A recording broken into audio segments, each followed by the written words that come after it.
Assalamualaikum warahmatullahi wabarakatuh dan salam sejahtera. Kita bertemu lagi dalam Lean Six Sigma Yellow Belt Certification Program. Topik yang kita nak bincangkan hari ini adalah proses mapping ataupun pemetaan proses.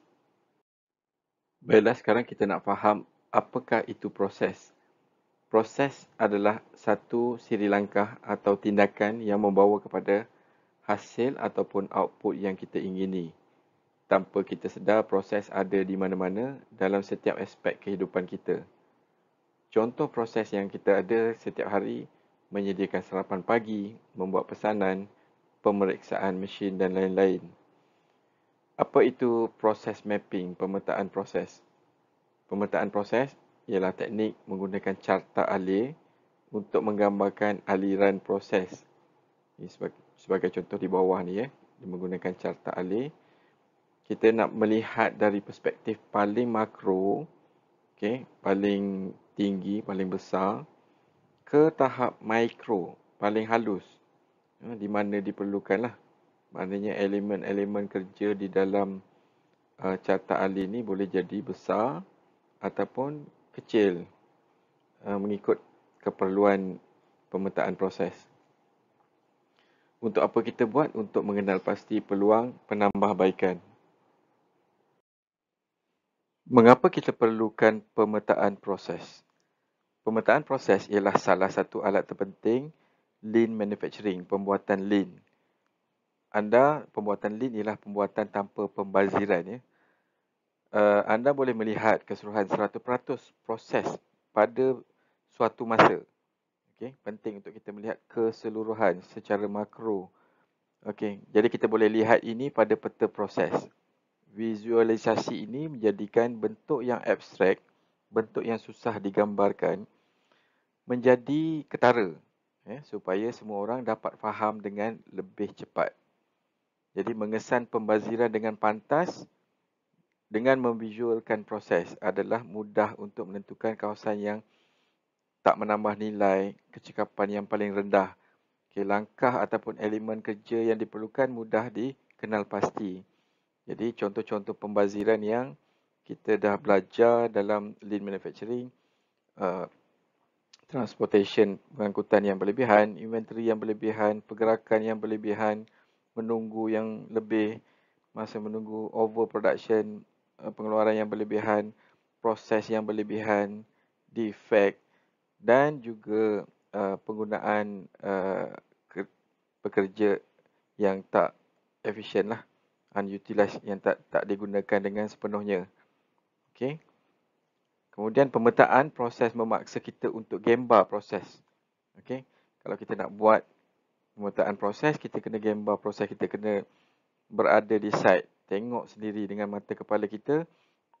Jadi kita boleh melihat di mana kita mungkin gagal capai target, capai sasaran, delivery dan juga kualiti.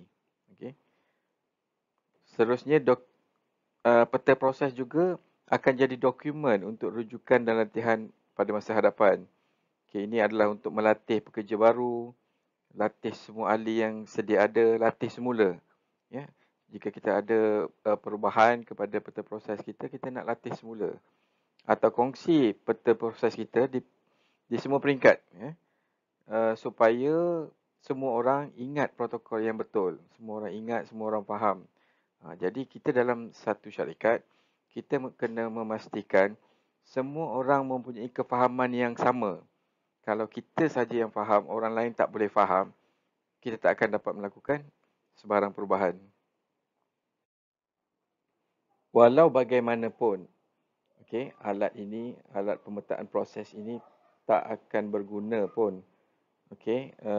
Sekiranya kita tahu dan kita tak buat. Alat ini tak berguna melainkan anda mengikutinya dengan benar-benar membuat penambahbaikan. Seringkali kita laburkan tenaga, belajar, membuat sesuatu, mencipta peta keadaan semasa, tapi sebenarnya tak buat apa-apa pun. Gagal untuk ikut dan jana penambahbaikan proses. Proses kita masih lagi sama. Kalau 10 tahun operator buat kerja menggunakan SOP versi pertama, 10 tahunlah proses itu berterusan di situ. Ini telah pun berlaku. Jadi kita belajar ni kita nak ubah. Kita adalah tuan punya kawasan kerja kita. Kitalah yang berhak mengubahnya. Okey. Umpamanya di rumah. Okey, kita adalah tuan punya rumah. Kita tak mahu orang luar yang pandai-pandai masuk mengubah tempat kerja kita. Kita sendiri yang ada idea, ada plan. Ya, kita faham kat mana yang tak sesuai. Jadi kita nak lantik kontraktor untuk masuk dalam rumah kita, buat perubahan mengikut cita rasa kita. Kita adalah tuan punya rumah, kita yang bertugas dan bertanggungjawab untuk mengubah keadaannya. Jadi begitulah serupa juga di tempat kerja kita.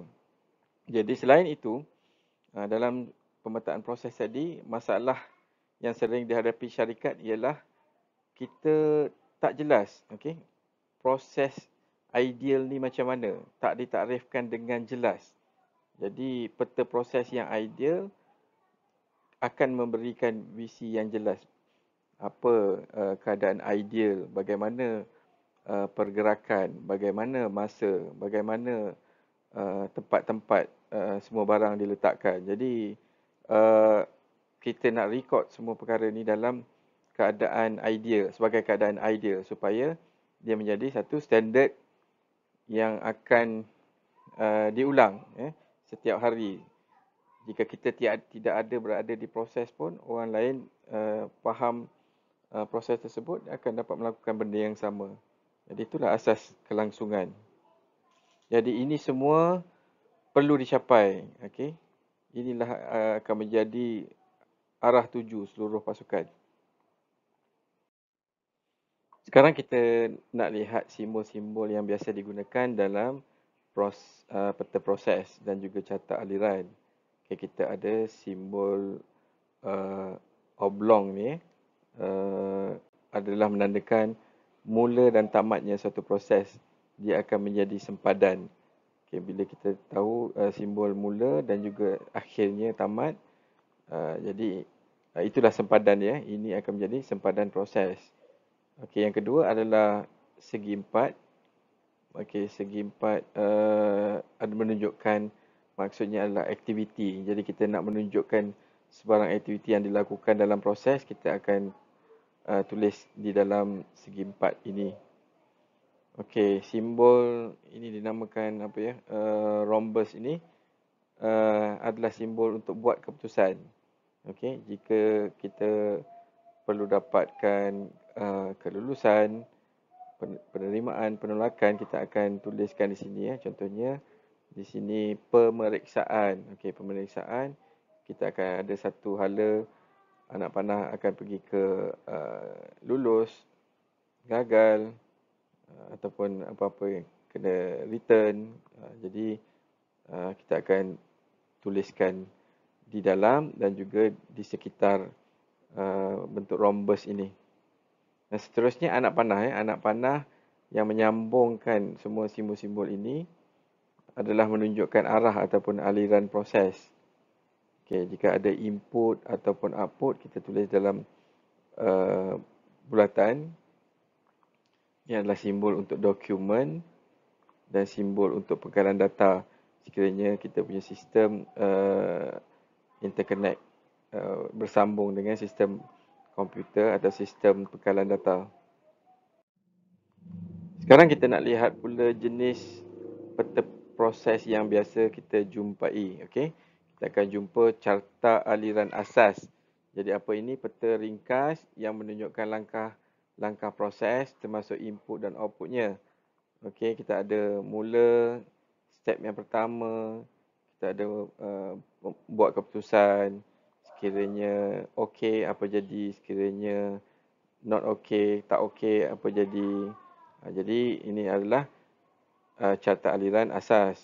Bila kita nak guna, bila kita nak rancang projek baru, kita nak modelkan, dokumenkan proses kita, selesaikan masalah, bantu pasukan menyampaikan idea dengan lebih baik, menganalisis dan mengurus aliran kerja. Okey. Jadi apa-apa saja proses kita boleh buat dalam bentuk carta aliran asas ini. Seterusnya ialah peta proses peringkat tinggi, aras tinggi. Okey, jadi apakah ia? Ia menunjukkan aktiviti teras sesuatu proses. Ia tidak menjelaskan secara terperinci tentang titik keputusan, gelung kerja semula, peranan yang terlibat dan sebagainya. Okey, dia hanya menggambarkan proses-proses besar saja. Jadi ini adalah peta yang orang kata peringkat tinggi lah, yang ada aktiviti-aktiviti yang penting sahaja. Jadi bila nak gunakan peta semacam ni, apabila mereka bentuk dan mentakrifkan proses perniagaan, kita nak buat perniagaan kita nak berjalankan orang kata model perniagaan yang baru, apa model tersebut, kita senaraikan, tak terlalu terperinci tapi dia ada komponen-komponen yang besar. Yang keduanya, untuk mengenal pasti langkah-langkah utama dan butiran penting proses itu. Yang ada dekat sini nama-nama besar proses sahaja kan. Jadi dia tak terlalu terperinci.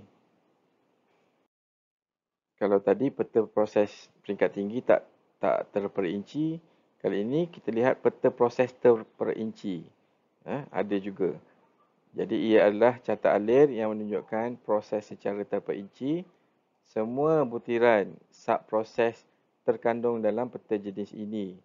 Kita lihat bila kita mulakan proses, kita ada sangat detail. Elemen kerja, setiap elemen kerja dinyatakan, setiap keputusan kita dinyatakan.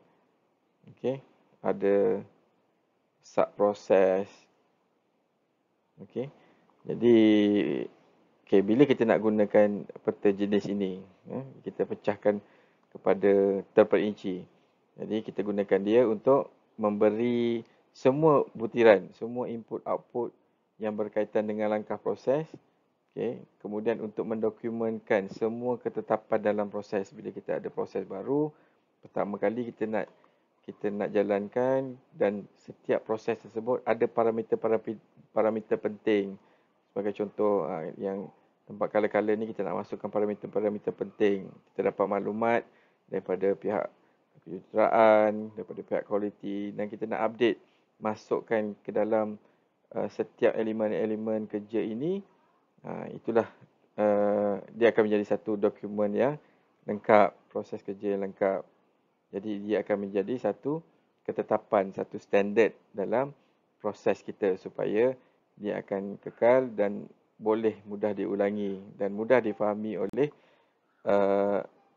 ahli-ahli yang akan datang apabila mereka mempelajari proses tersebut.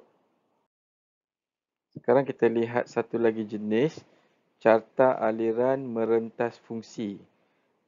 Cross-functional chart. Jadi merentas fungsi itu apa maksud dia? Kita ada fungsi-fungsi tertentu seperti ini customer. Customer ada satu fungsi, pelanggan. Ini ada clerk, kerani, point of sale terminal. Ini terminal tempat jualan tu di kaunter, dan juga ada fungsi dapur. Ini di dapur lah. Jadi dia menunjukkan hubungan antara elemen proses dan unit berfungsi. Pasukan jabatan apa yang bertanggungjawab untuk proses tersebut. Jadi proses ini membahagikan dengan jelas apa proses yang diambil oleh customer, clerk buat apa, point of sale buat apa, kitchen buat apa. Jadi untuk mengenal pasti siapa yang bertanggungjawab terhadap proses tersebut dan bagaimana ia berkaitan antara satu sama lain. Siapa dulu, siapa yang kemudian, dapat ditentukan dengan carta aliran merentas fungsi sebeginilah. Yang kedua, untuk menyerlahkan bagaimana proses mengalir merentasi sempadan, jabatan ataupun syarikat. Kita nak tengok macam mana benda tu mengalir lah. Contohnya antara kat sini kita dapat lihat antara customer dengan kerani front desk ni. Kat sini ada banyak interaksi berlaku, pergi dan balik. Jadi ini akan mudah untuk lihat dan mudah untuk kita buat analisis. Yang ketiganya untuk mengenal pasti potensi kegagalan proses, redundancy. Redundancy ni buat berlebihan, buat benda yang sama berulang-ulang kali, redundancy. Kelewatan, kerja semula, pemeriksaan berlebihan dan sebagainya. Jadi kita menggunakan carta aliran sebegini, kita akan boleh analisis. Contoh macam kita kata tadi, ada banyak proses mengalir antara dua sempadan customer dengan clerk. Bagaimana mungkin satu hari nanti kita nak fikirkan macam mana nak mengurangkan proses tersebut. Jadi kita boleh identify, kita boleh kenal pasti di mana ada peluang untuk penambahbaikan. Carta seterusnya adalah carta SIPOC. Kita ada satu topik yang membincangkan carta SIPOC tersebut.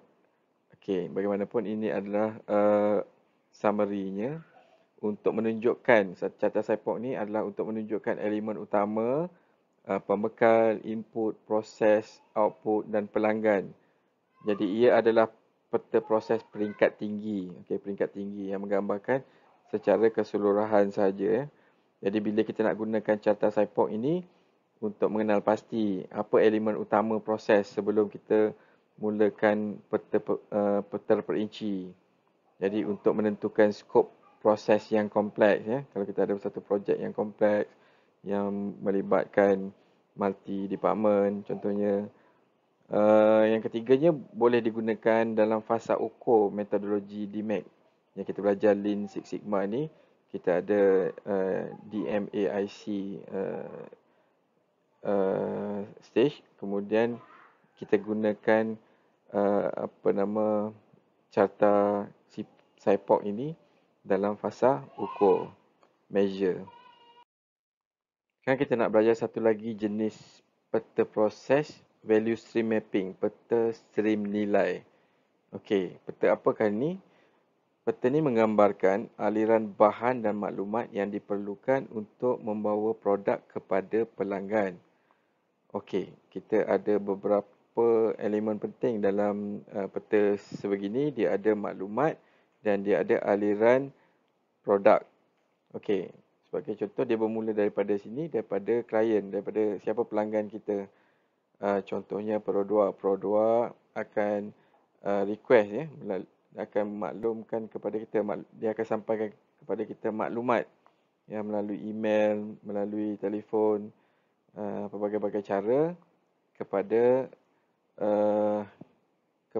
PIC company, PIC syarikat kita. PIC syarikat kita kemudian menggunakan data tersebut akan laksanakan kita kelulusan. Sekiranya ada kelulusan, dia akan dimulakan dengan supplier. Contohnya kita membuat order kepada supplier untuk menghantar barang.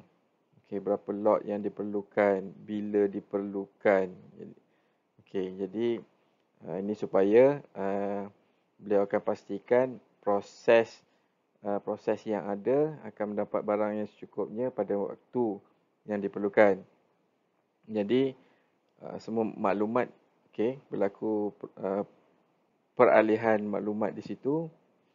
Kemudian proses pertama bermula. Berapa dia punya WIP-nya, buffer-nya, berapa cycle time-nya, berapa stok. 18 unit ni adalah 3 hari stok, 3 days. Jadi proses yang pertama memakan masa setengah jam, 0.5 jam. Kemudian kita ada in between proses 1, proses 2, kita ada 1 hari stok. 1 day stock, 6 pieces. Kemudian kita laksanakan. Apabila proses pertama siap, maklumat direkodkan dalam SharePoint. Maklumat direkodkan dalam SharePoint. Begitu juga proses 2, apabila telah mendapat maklumat, membuat proses yang berikutnya. Proses berlaku 1.5 jam. Kemudian proses ketiga 1 jam. Proses keempat setengah jam. Jadi total keseluruhan masa lead time dan diperlukan untuk pengeluaran adalah 12.5 jam. Ini juga termasuk dengan kuantiti stok WIP di in between proses. Tapi dari segi processing time hanya 3.5 jam. Okey. Itulah gambaran value stream mapping. Dia menekankan kepada peralihan maklumat, aliran maklumat dan juga aliran produk. Jadi bila kita nak gunakan value stream mapping ni untuk merekod ukuran input dan output setiap proses, Kemudian untuk mengenal pasti pembaziran di dalam dan di antara proses. Okey, sebagai contoh, kita nak mengurangkan WIP. Contohnya, kita tahu aluminium adalah sangat mahal kan. Bila kita sangat mahal, kita cuba nak sedaya upaya mengurangkan WIP. Kita nak produce seboleh mungkin JIT, just in time. Dengan cara mengurangkan seberapa banyak yang mungkin tanpa memberi risiko impak yang besar kepada syarikat. Jadi kita boleh gunakan peta maklumat sebegini untuk buat analisis. Okey, ia juga digunakan untuk dokumentasi, analisis, tambah baik aliran maklumat serta bahan menjadi rujukan untuk membuat keputusan tentang aliran proses. Kalau kita nak buat engineering change, perubahan proses ataupun model baru, ataupun kita nak buat proses improvement, kita perlukan carta proses sebegini untuk bantu kita buat keputusan. Semua maklumat ada di depan mata kita. Kita tidak ketinggalan kerana setiap parameter ni penting untuk kita buat rujukan dan supaya kita dapat keputusan yang baik. Dan seterusnya untuk kenal pasti di mana fokus projek atau sub projek pada masa hadapan. Okey, sebagai contoh, kita tahu dekat proses kita ini, proses bottleneck dia ialah proses 2. Okey, jadi ini mudah untuk kita kenal pasti di mana fokus projek kita pada masa hadapan. Mungkin kita nak lakukan perbincangan dengan pasukan kejuruteraan macam mana nak balancekan cycle time supaya kita punya production bergerak ataupun berjalan lancar, smooth. Jadi idealnya kita nak semua pergerakan, baik maklumat, baik pergerakan barang di dalam kilang kita berjalan seumpama sebuah sungai, sungai yang mengalir. Jadi kalau kita boleh gambarkan sebatang sungai ni dia mengalir dalam kelajuan yang sama. Kan? Kita tak nak sungai yang sekejap besar, sekejap kecil, sekejap besar, sekejap kecil. Jadi dia punya flow tu tak cantik. Tak sempurna. Jadi keadaan idealnya ialah sungai yang sama lebar supaya dia punya flow dia, aliran air dia sekata. Itu adalah keadaan ideal.